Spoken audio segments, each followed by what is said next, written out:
真係好熱鬧啊！哇！你睇嗰家係幾多錢嚟啊？哇！係啊，有啲人真係想搏啊！邊個咁貴咧？邊個有咁貴啫？你睇下睇下，啊，兩仔爺睇邊個頂得中啦！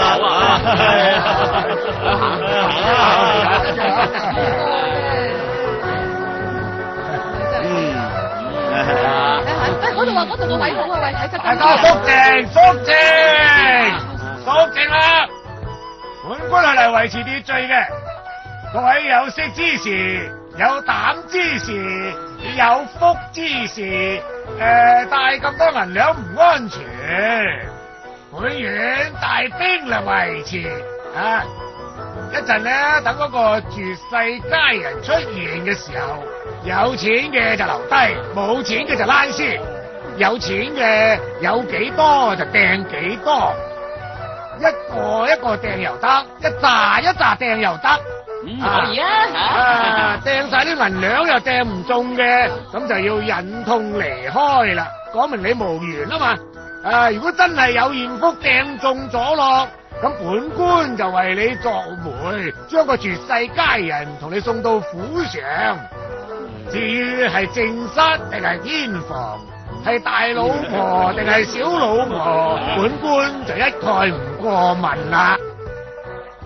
大家只要有錢就有希望，大家都有希望噶吓。聽講啊，呢個女子咧同大家都有緣分。至於緣分多少咧，就要睇你肯出幾多銀兩啦。咁如果有2個或者3個人同時掟中咧？咁點啊？咁睇下邊個嘅銀兩夠大啦。我話你嘅貪官嚟嘅，乘機用咁嘅辦法嚟斂財，真係離晒譜啊！離晒譜啦！我咧又唔係咁睇啦，總之咧睇啱佢靚唔靚，唔靚咧我就一個崩我都唔掟。係啊，睇嚟啦，嚟啦！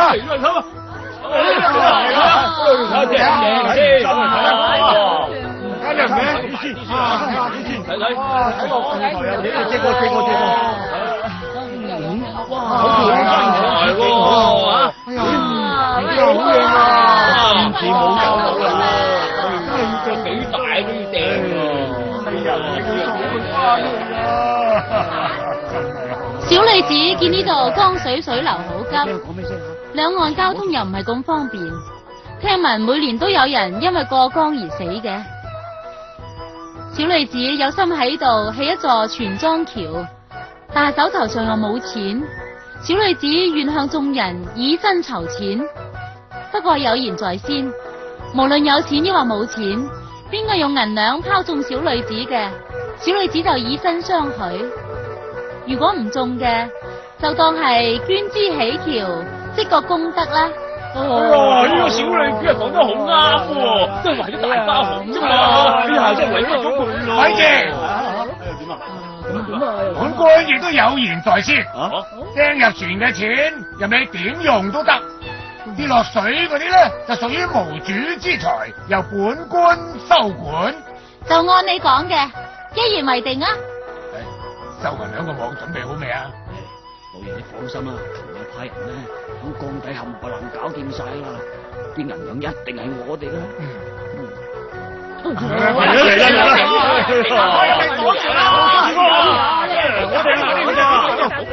啦，係一個掟中好咯，係好逼啊，你逼啊，哎呀，逼啊！睇定下先，睇定下先，快啲，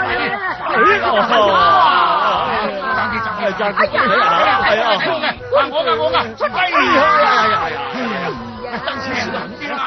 我嘅，睇住，部都咁緊嘅，哎呀，到我，出嚟，係啦，睇啦，門就多少錢，哇，出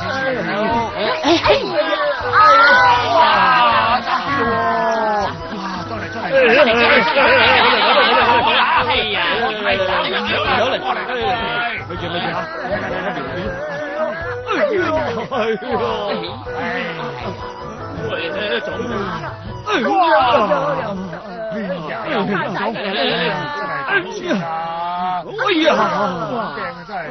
我大力點都得㗎。哎呀，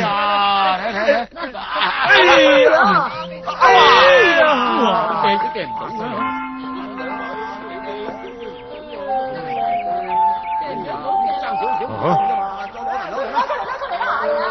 原來係觀音大師喺度。好，等我呂洞賓落去同大師遊戲一番。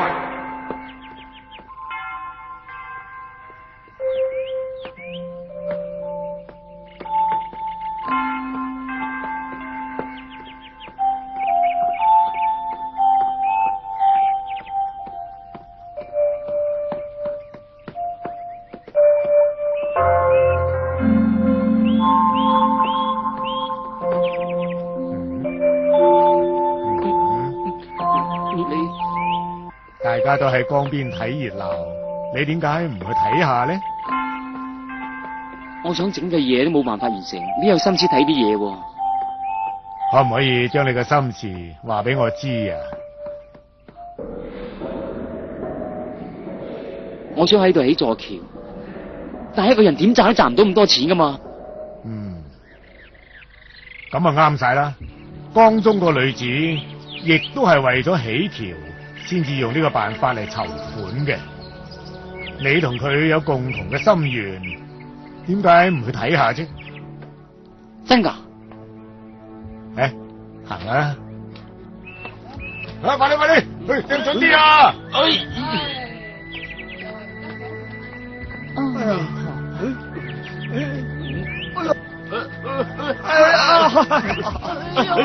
冇晒銀兩啦，快啲翻嚟攞！啲銀兩俾你掟晒啦！你掟晒啫，屋企仲有多噶嘛？快啲攞嚟掟！快啲，我一定要掟到個女子為止！快啲攞！快啲！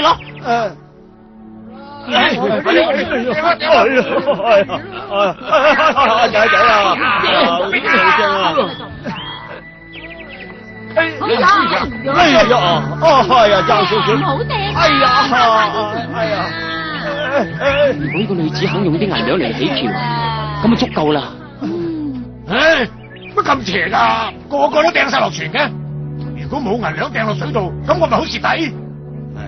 老爺唔使急噶，呢個船仔啊，邊頂得住千斤之重啊？一陣間實沉嘅，船沉銀兩落水，講好咗落水嘅銀兩就係老爺嚟噶啦嘛，使乜驚喎？掟啊嘛！後生仔啊，你點解唔試下呢？萬一掟中咗，連人帶銀兩都係你噶啦噃！冇銀兩嚟啦！起唔成橋，我無心娶妻。哎呀！只要呢個姑娘肯用呢啲錢嚟起橋，我到時出力就係啦。唉，我睇你呢個後生仔身上邊都有啲銀兩嘅，你啲錢都係為咗起橋啫嘛。即管試下啦，就當係急錢啦。前輩講得好啱。嚟啦！就呢度啦。我係想為咗籌錢嘅啫，我唔想掟中噶。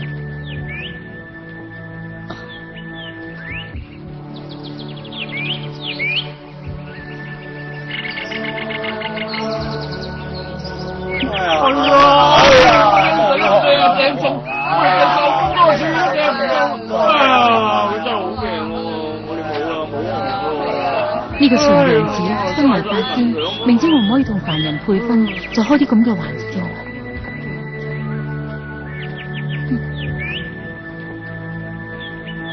唔得，睇嚟本官今次要強取啦！一嚟，同我撐隻船上去推翻嗰隻船。姑娘，呢個後生仔掟中咗喎，我送佢過嚟噶啦。我唔去，我唔娶妻啊！哎呀，咁掟中咗佢啦嘛，真係啊！我唔知幾人中。